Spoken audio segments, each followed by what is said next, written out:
You are listening to Alex Nanlohi Podcast, to know the Lord and to make Him known.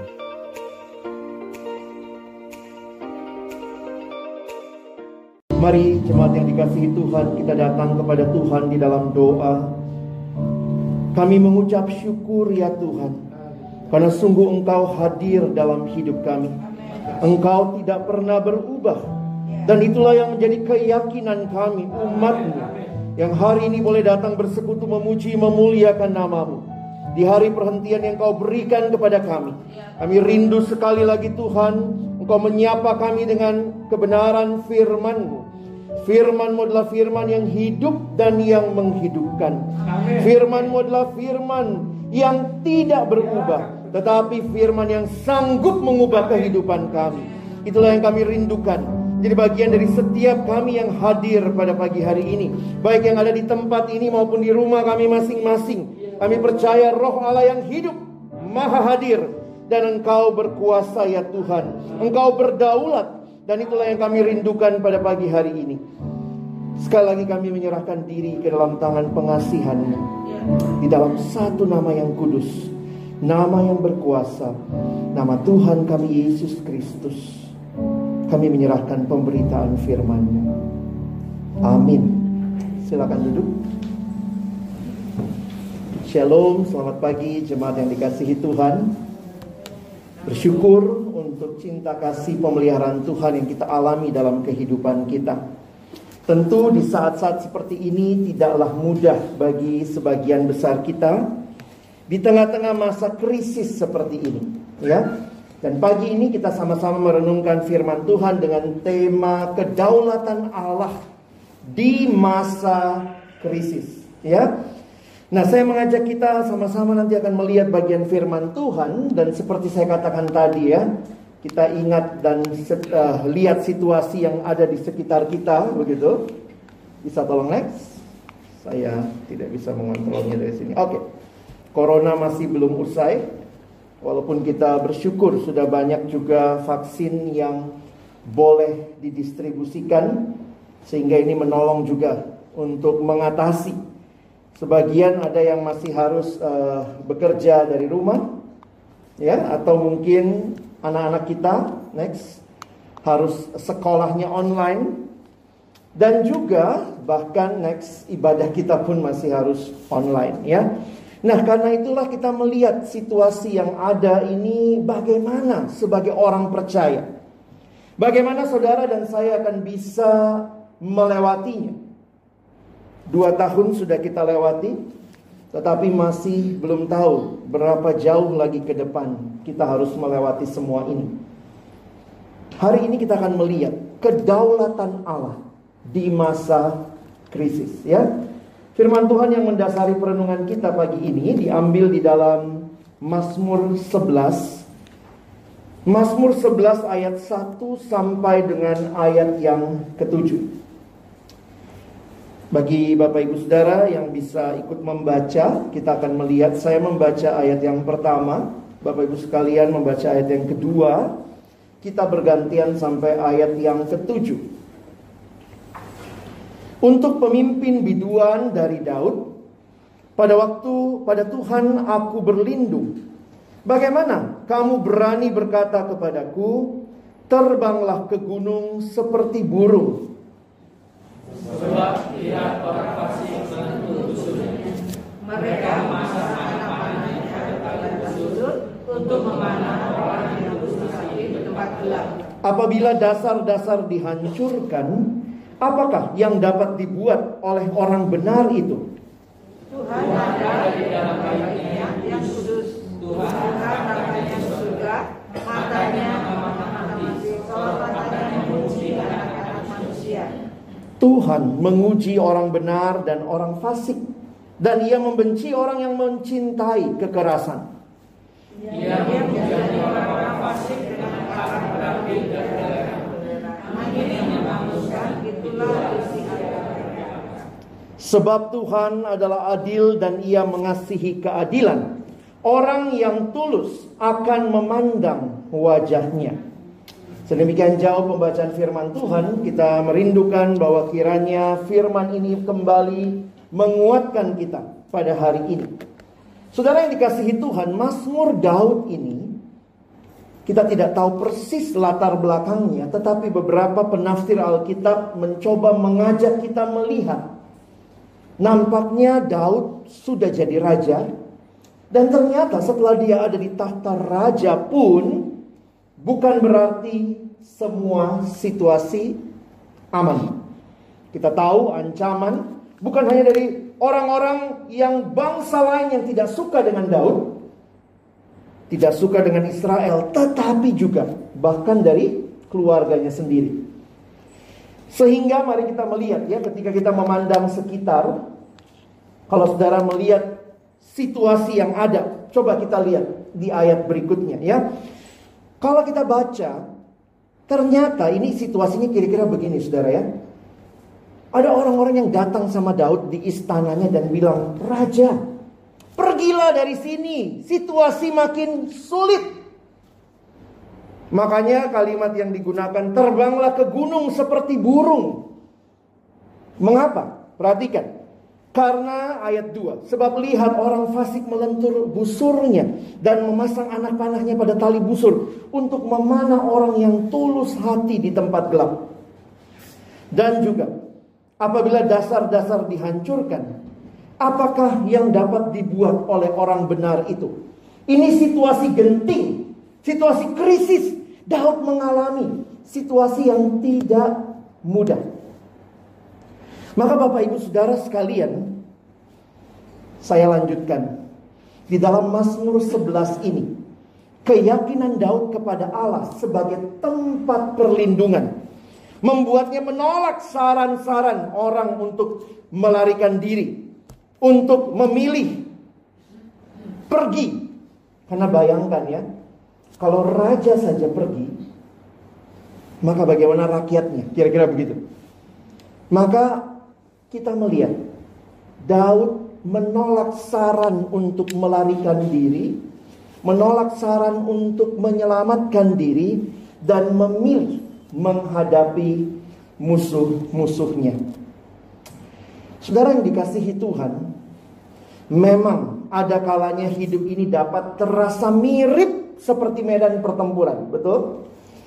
Dan serangan lawan yang bertubi-tubi bisa mendesak kita untuk cari tempat perlindungan.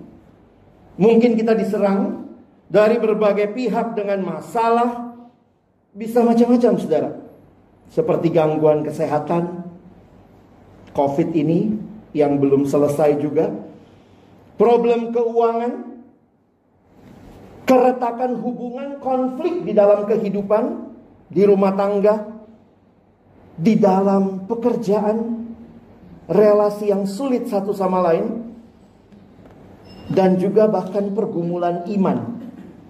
Beberapa orang dalam situasi sulit bertanya, "Tuhan, di manakah Engkau? Apakah Engkau masih tetap Allah yang berdaulat?" Saudara mendengar teman yang meninggal karena kanker, ya.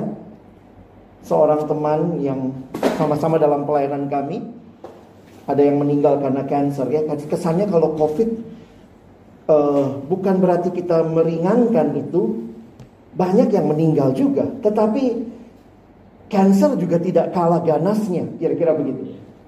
Dalam waktu kurang dari 4 bulan setelah kankernya kembali, maka dia pun kembali kepada Tuhan. Saudara, dalam situasi seperti itu kadang kita berpikir, Tuhan mengapa? Padahal sudah sekitar 5 tahun dikatakan kankernya sudah bersih. Memang tidak ada yang berani mengatakan sudah sembuh ya. Kalau kanker dikatakan sudah bersih, paling tidak 5 tahun itu dia lewati sudah bersih. Tapi kemudian relapse lagi, muncul kembali, dan coba melakukan berbagai pengobatan, dan kemudian kembali kepada Tuhan. Saudara, kadang hidup ini kita bertanya, di mana Tuhan? Apalagi kalau itu terjadi pada orang-orang yang mengasihi Tuhan. Tuhan, kita masih butuh dia dalam pelayanan. Tuhan, pelayanannya sangat luar biasa. Tuhan, bagaimana relasi dia dengan banyak orang sangat indah. Kadang kita tidak mengerti misteri hidup, dan kita pun mengalami tekanan, Baik karena kita sendiri mengalami, atau orang yang dekat dengan kita mengalami dan kita terdampak juga. Lihat orang yang depresi setiap hari juga gak enak, saudara ya. Lihat orang yang punya pergumulan yang tidak mudah. Wah, sekali lagi gak mudah. Suami yang mendampingi istri yang kanker pun berkata, sakit sekali Tuhan, lepaskan istriku dari kesakitan ini. Saudara, kadang-kadang situasi-situasi hidup tidak ada yang mudah ya. Tapi realitanya begini, emangnya cuman orang Kristen yang kena seperti itu? Enggak juga. Di luar sana juga orang-orang mengalami pergumulan hidup. Itulah realita dunia yang sudah jatuh di dalam dosa.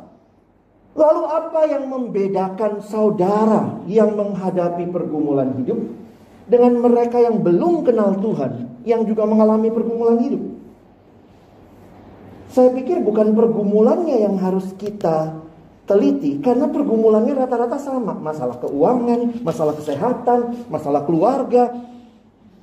Tetapi bagaimana respon kita ketika saudara dan saya mengalami pergumulan kehidupan? Nah, disinilah Daud membagikan keyakinannya. Daud membagikan apa yang harus kita lakukan. Kira-kira begitu ya. Bisa lihat di dalam bagian ini. Secara sederhana saya pikir cuma satu kok kuncinya. Memandang kepada Tuhan. Saudara, indah sekali ketika kita mengalami pergumulan, lalu kita memandang kepada Tuhan, dan disitulah kita mendapatkan kekuatan. Seringkali bukan pergumulannya yang selesai, tidak selamanya, bahkan masih mengalami pergumulan, tetapi memandang kepada Tuhan memberikan kita keyakinan akan kehadiran Tuhan yang tidak berubah di dalam hidup kita. Karena itu saudara, mungkin ini terkesan klise ya. Aduh, kalau ke gereja apa-apa masalahnya pandang Tuhan, apa-apa masalahnya pandang Tuhan gitu ya. Orang kesulitan ekonomi pandang Tuhan, ya kasih modal kayak gitu ya. Tapi gereja bukan koperasi simpan pinjam. Karena itu saudara, mari kembali melihat. Ini simple, very simple. Tetapi juga jujur, sangat sulit buat sebagian kita. Karena mungkin saja kita rajin ke gereja, kita rajin ibadah, tetapi mata kita masih melihat bahwa pergumulan jauh lebih besar dari Tuhanku.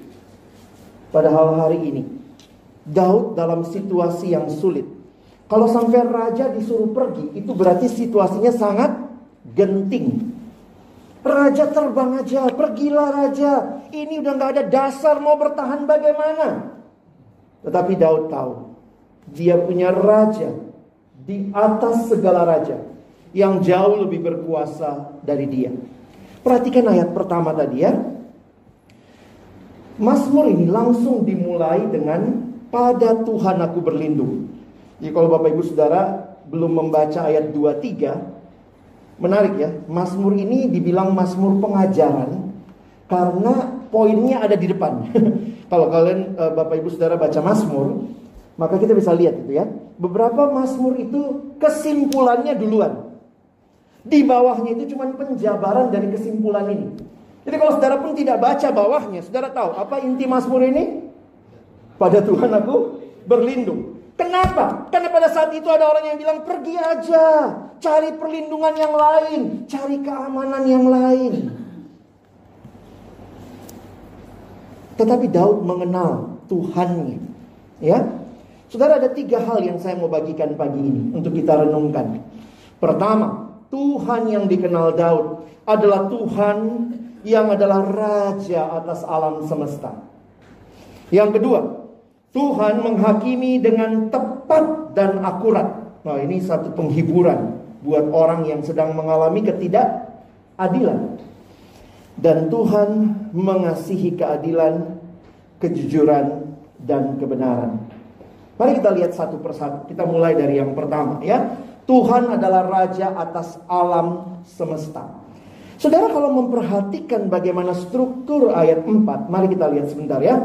Dikatakan Tuhan Tuhan ada di dalam bait-Nya yang kudus. Tuhan tahtanya di sorga. Matanya mengamat-amati sorot, matanya menguji anak-anak manusia. Saudara, saya mau mulai dari yang berikutnya ya. Kita lihat yang keduanya dulu. Perhatikan, Tuhan tahtanya di sorga. Maksudnya, saudara dan saya perlu tahu bahwa di tengah-tengah dunia yang banyak pemimpin, banyak raja, banyak orang yang mengatakan dia punya kuasa, ada pemimpin yang sejati, yang berdaulat. Tadi kita sudah nyanyi, Engkaulah Tuhan, Engkaulah Raja, berdaulat atas hidupku. Responnya apa? Ku berserah penuh. Tadi waktu nyanyi lagu itu saya pikir saya nggak usah doa ya, kita amin aja udah pulang ya. Itu lagunya, itu intinya. Tetapi saudara, mari buka mata kita, melihat bahwa sebenarnya bahkan di dalam hidup bukan kita rajanya.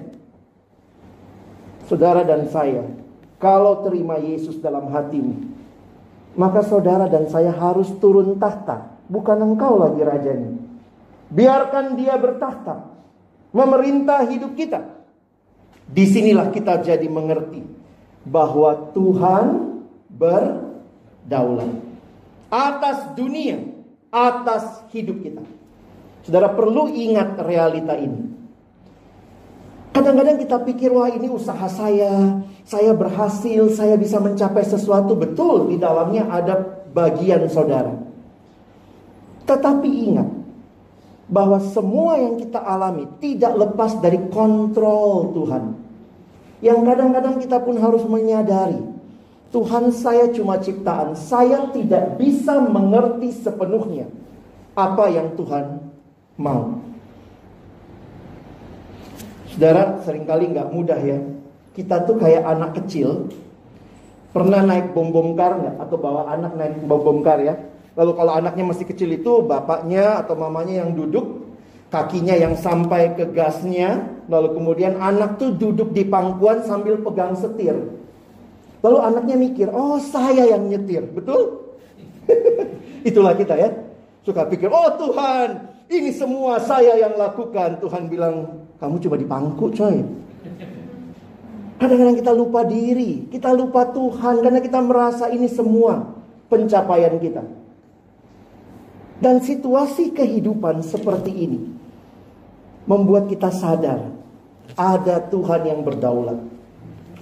Makanya kenapa saya setuju dengan penafsiran, nampaknya Daud sudah raja. Bayangkan kalau ada raja yang paling berkuasa di situ mengakui ada raja yang lebih berkuasa. Luar biasa ya. Engkaulah raja, tahtanya di sorga. Tapi ada kebenaran kedua. Coba kita lihat ya, next. Tuhan ada di dalam bait-Nya. Saya sengaja tukar urutannya ya. Kalau saudara lihat kan urutannya, Tuhan ada di dalam bait-Nya. Kalau tadi bicara Tuhan ada di sorga, dia bertahta, mungkin pertanyaan kita apa hubungannya dengan hidup saya? Tetapi ungkapan yang Daud pilih, bait Allah ada di Yerusalem. Oke? Ini menunjukkan bahwa Tuhan yang tinggi di tahta sana, dia juga Tuhan yang hadir dekat dengan umatnya. Makanya saudara, keyakinan ini mungkin kita sudah sering dengar, tapi apakah kita alami dalam hidup kita? Engkau bertahta tinggi di surga, tetapi engkau juga dekat dengan hidup umatmu. Bait Allah ada di Yerusalem. Raja Israel memerintah dari Yerusalem. Tetapi sang raja itu, dia juga dekat dengan umatnya. Saudara, saya nggak tahu ya, kita kan nggak hidup di dalam masa kerajaan ya. Ada bapak ibu hidup di masa kerajaan.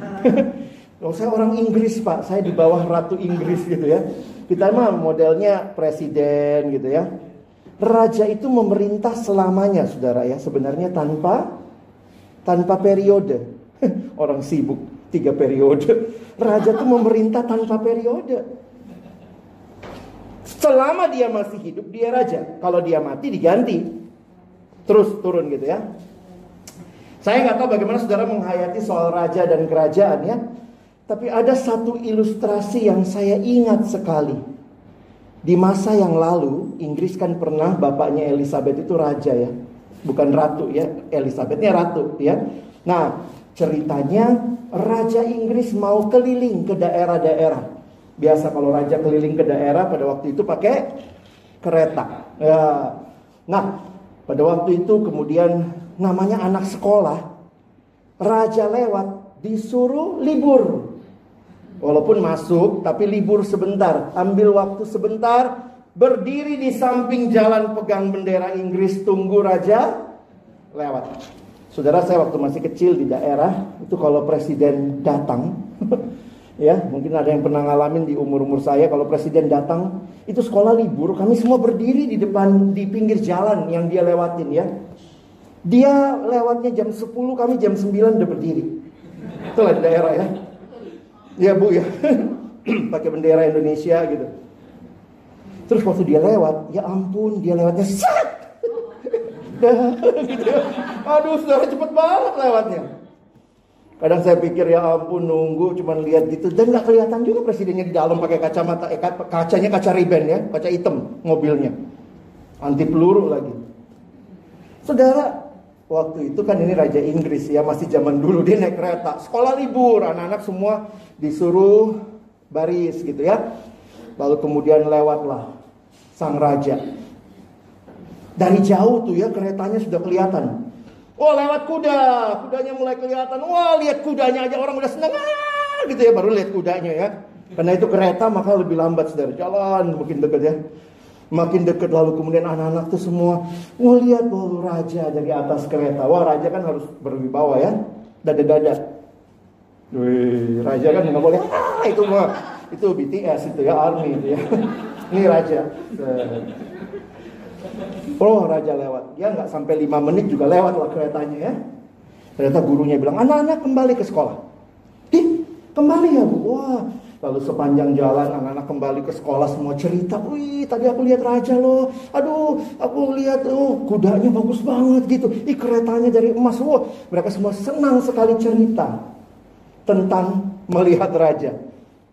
Lalu kemudian gurunya deketin, ada satu anak yang nangis terseduh-seduh. Dia anak kelas 6 SD. Dia nangis sepanjang jalan pulang ke sekolah, dia nangis. Terus gurunya bilang, "Hei, kok nangis? Lihat teman-temanmu. Teman-temanmu tadi semua sangat senang. Lihat teman-temanmu membicarakan tentang raja. Emangnya tadi kamu gak ngelihat raja? Waktu raja lewat kamu ke toilet?" "Enggak bu, saya lihat raja loh. Tetapi kenapa kamu nangis? Semua orang lihat raja." "Iya saya juga lihat raja.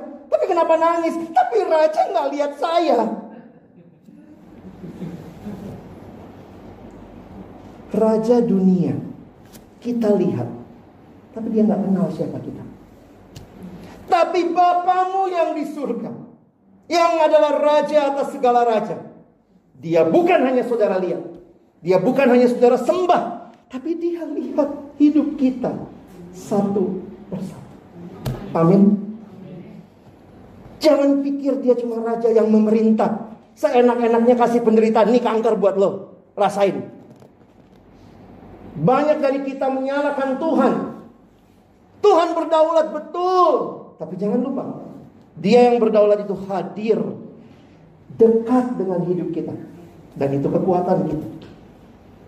Saya tidak tahu berapa lama saudara sudah hidup sebagai orang Kristen, tetapi pengalaman iman, mengerti bahwa Dia Tuhan, Raja. Kita lihat Dia, kita menyembah Dia, tapi Dia juga kenal kita.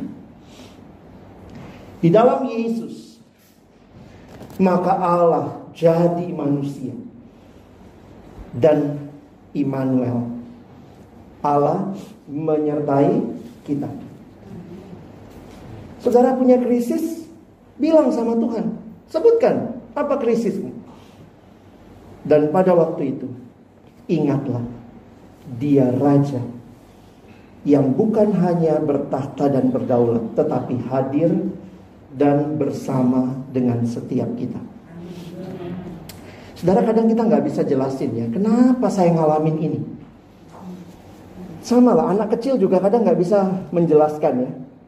Saya ingat teman saya kasih ilustrasi, anaknya itu waktu mereka pindah kota. Kenapa pindah kota? Karena ini anaknya, orang tuanya bilang kalau kita di desa terus nggak bisa dapat pendidikan yang baik buat anaknya. Jadi saat itu orang tuanya memutuskan udah pindah ke kota. Dan waktu harus pindah kota, yang paling protes siapa? Anak yang masih SD. Aku kehilangan teman-temanku. Papa mama gak peduli sama aku. Mana temanku? Nanti aku di kota gak bisa temenan. Dan anak komplain terus dan menyalahkan papanya, menyalahkan mamanya. Pokoknya papa mama ini gak becus, bikin anak kehilangan teman. Itulah cara pikir anak-anak. Karena dia tidak mengerti seluruh ceritanya, bahwa sebenarnya pindah ke kota itu untuk kamu. Kadang-kadang dalam pergumulan hidup kita tuh kayak anak-anak ya, komplainnya sama Tuhan, Tuhan kenapa begini, Tuhan kenapa begini. Kesannya kayak kita mau bilang gini, kalau saya yang jadi Tuhan, saya lebih baik dari kamu ngatur hidup. Wih, gitu ya. Coba kalau saya Tuhan, gak ada tuh kanker-kanker. Kalau saya Tuhan, gak ada tuh covid-covid. Kita pikir kalau kita jadi Tuhan lebih baik. Tapi itulah pikiran anak-anak ya. Dan anak-anak harus mengerti, dia bukan orang dewasa.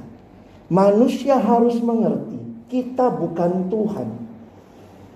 Karena itu kita belajar percaya sama Tuhan yang berdaulat. Meskipun saudara tidak bisa menjelaskan pergumulan hidup yang kau alami, tapi satu hal yang pasti, engkau bisa meyakini Tuhan mengasihimu dan Tuhan hadir dalam hidupmu. Itu sebenarnya kekuatan kita dalam pergumulan. Kita lihat selanjutnya ya. Yang kedua adalah Tuhan menghakimi dengan tepat dan akurat. Kita lihat ayat 5 dan 6 ya. Saya pikir saya tidak usah jelaskan panjang, karena ini akan menolong kita melihat bahwa Tuhan menguji orang benar dan orang fasik. Dan Ia membenci orang yang mencintai kekerasan. Ia menghujani orang-orang fasik dengan arang berapi dan belerang. Angin yang menghanguskan itulah isi piala mereka. Saudara, di tengah-tengah kehidupan mungkin kita mengalami ketidakadilan. Ketika kita mengalami ketidakadilan, rasanya kemanalah kita harus mencari. Seorang teman kena kasus ditipu ya. Katanya mau dimasukin kerja ke salah satu toko ya. Dia udah bayar 9 juta saudara. Habis bayar 9 juta, orangnya gak bisa dikontak, WA-nya mati, diblok nomornya. Dan dia bilang, saya itu udah minta uang pinjem sana sini, gak adil. Akhirnya gak bisa tidur, gak bisa makan gitu ya. Akhirnya kena GERD gitu ya, naik sampai sesek di dada. Pikirnya COVID, ternyata pikiran. Mempengaruhi lambung, asam lambung naik, nyesek dada. Dan memang banyak penyakit dari pikiran ya. Dan pikiran apa yang sering muncul? Tidak adil. Saya cari duit itu gak gampang, tapi hilang begitu saja. Kadang-kadang dalam situasi kayak begitu, saudara-saudara ngapain? Biasanya marah ya. Lu goblok sih gitu. Itu bikin tambah kesel tuh. Saudara, kalau ada yang punya pergumulan gitu, rangkul dulu ya. Dalam hati, lu goblok ya, tapi rangkul dulu. Karena seringkali situasi yang sulit tidak gampang buat orang melewatinya, walaupun itu karena kebodohan dia. Rangkullah dia dulu dan bawalah dia melihat kepada Tuhan yang adil. Kadang-kadang saya nggak tahu pergumulannya sekarang. Trading itu, aduh bingung saya lihatnya ya. Saudara ikut yang mana? Yang bodong-bodong begitu ya. Itu orang mau cepet kaya sih, taruh duit begini beranak segini gitu ya. Ya ampun saudara, uangnya buat pelayanan lah gitu ya. Kadang-kadang mikir uang beranak jadi uang lagi. Mendingan uang dipersembahkan jadi jiwa-jiwa bagi kemuliaan Tuhan. Saya bukan berkata tidak boleh trading, tidak boleh investasi, silahkan. Tapi jangan kemudian jadi orang yang sangat egois dan hanya mau uang. Alkitab berkata, akar segala kejahatan adalah cinta uang. Bukan uangnya yang salah ya, cinta uangnya. Jadi masalahnya bukan di uangnya, di hati kita yang kalau tidak diperbaharui. Bukan cinta Tuhan, malah lebih cinta uang. Ngeri sekali. Dan banyak orang yang karena situasi ini terus merasa saya kena tipu, gak adil ya. Nah, saudara berharaplah kepada Tuhan. Saya tidak tahu pergumulan saudara. Adakah pergumulan kekerasan? Ini juga ada ayatnya bicara kekerasan ya. Di gereja baik, suami istri, di rumah kayak sparring partner tinju. Ada juga yang kayak gitu ya. Kekerasan. Tapi kemudian dia bilang, kan gak boleh cerai Pak. Iya, terus gimana? Saya bilang ya harus ditangani. Tapi suami saya gak mau ke konselor. Nah itu susahnya. Harus cari pembimbing untuk menolong saudara ya, karena gak mudah juga. Kepada Tuhan kita berharap. Yang terakhir, yang ketiga ya, Tuhan mengasihi keadilan, kejujuran, dan kebenaran. Seruan ini, kalau saudara lihat ayatnya ya, mari lihat ayat 7. Seruan ini adalah sebuah dasar dan alasan, sebab Tuhan adalah adil. Kenapa Tuhan bertindak seperti tadi? Kenapa dia menegakkan keadilan? Mengapa dia menegakkan kebenaran? Karena Tuhan adalah adil. Dan ia mengasihi keadilan, dan orang yang tulus akan memandang wajahnya. Saudara, ini keyakinan kepada Allah. Makanya tidak heran Mazmur yang singkat ini kesimpulannya apa? Pada Tuhan aku berlindung. Saudara tidak berlindung kepada pemerintah. Saudara berlindung kepada Allah, Tuhan yang adalah Raja semesta alam. Tapi dia juga dekat dengan umatnya.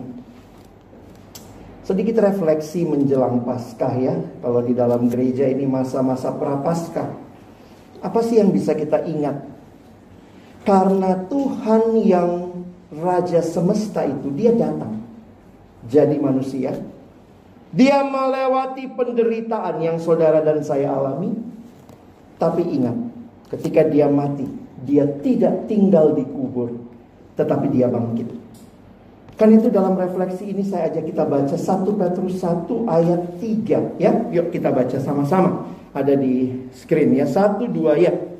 Terpujilah Allah dan Bapa Tuhan kita Yesus Kristus, yang karena rahmat-Nya yang besar telah melahirkan kita kembali oleh kebangkitan Yesus Kristus dari antara orang mati kepada suatu hidup yang penuh. Saudara lihat, apa yang kebangkitan Kristus berikan bagi kita? Hidup yang penuh pengharapan. Saudara, mengapa bisa terjadi pengharapan ini? Baca ayat ini baik-baik. Sumbernya adalah karena Yesus yang bangkit. Saya lama mikir, apa hubungannya Yesus bangkit sama pengharapan?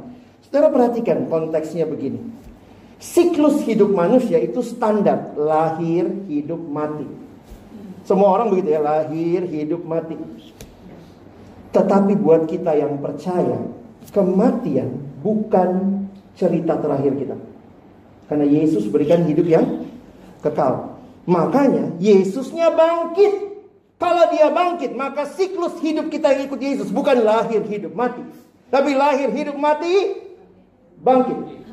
Dan itu memberi pengharapan. Dunia bilang kanker, mati. Yesus bilang bangkit. Dunia bilang selesai hidupmu. Kenapa? Kamu ditipu habis-habisan. Mampus lo, selesai hidupmu.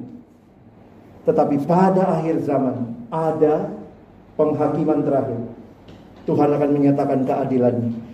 Karena itu saudara ingat baik-baik. Yesus yang bangkit itu memberikan kita pengharapan. Saya tulis begini ya. We have a living hope because we have a living Savior. Karena penebusku bangkit, saya juga punya pengharapan yang hidup. Yesus adalah pengharapan sejati. Ingat, pengharapan kita bukan dari dunia, bukan dari manusia, tapi dari Allah. Mari coba kita baca Yesaya 2 ayat 22 ya. 1, 2 ya. Jangan berharap pada manusia, sebab ia tidak lebih daripada hembusan nafas, dan sebagai apakah ia dapat dianggap. Memang sulit gitu ya. Kadang saya mikir gini, orang Kristen ini kita disebut orang percaya. Tapi apa yang paling sulit dalam hidup kita sebagai orang beriman? Percaya. Percaya bahwa memang Yesus sanggup. Lihat slide ini ya. Percaya bahwa Allah tahu dan sanggup memberikan yang terbaik yang kita butuhkan.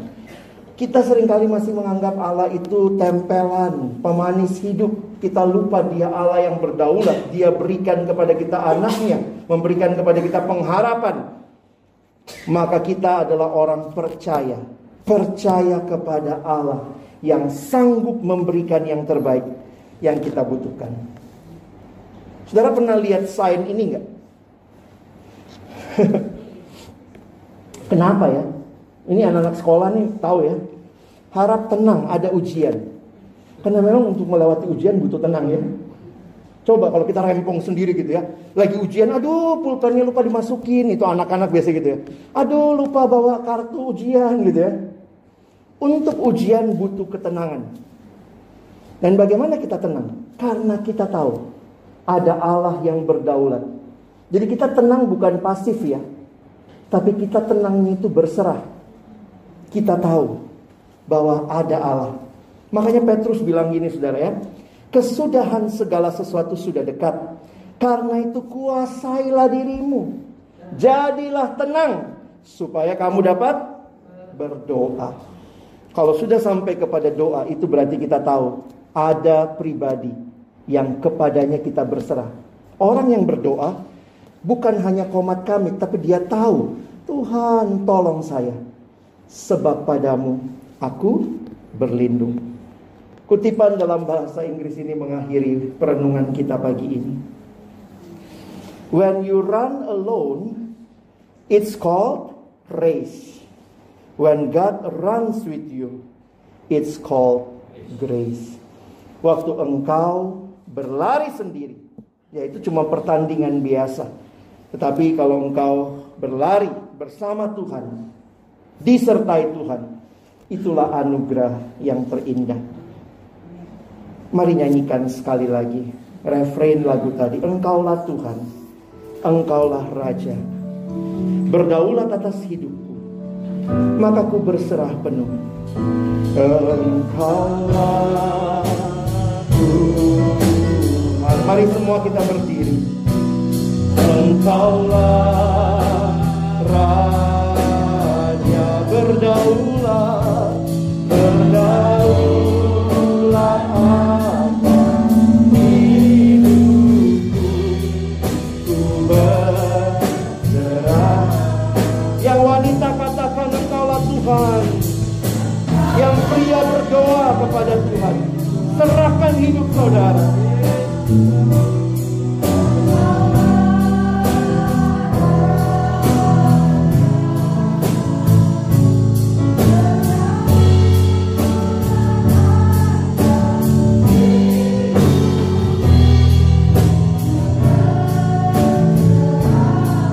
Mari yang pria katakan engkaulah. Yang wanita berdoa kepada Tuhan. Serahkan hidupmu. Serahkan seluruh krisis yang saudara lalui. Berdaulat.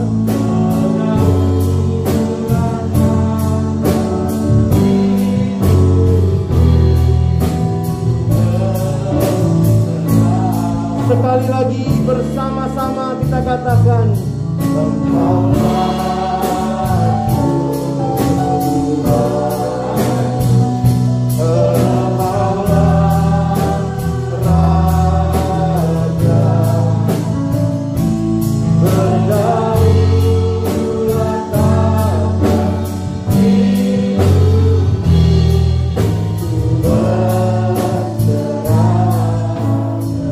Dengan lembut kita katakan Engkaulah benar ya Tuhan, Engkaulah Raja, Engkaulah Raja. Dengan keyakinan kita katakan berdaulat atas hidupku, ku sekali lagi katakan berdaulat, berdaulat atas hidupku.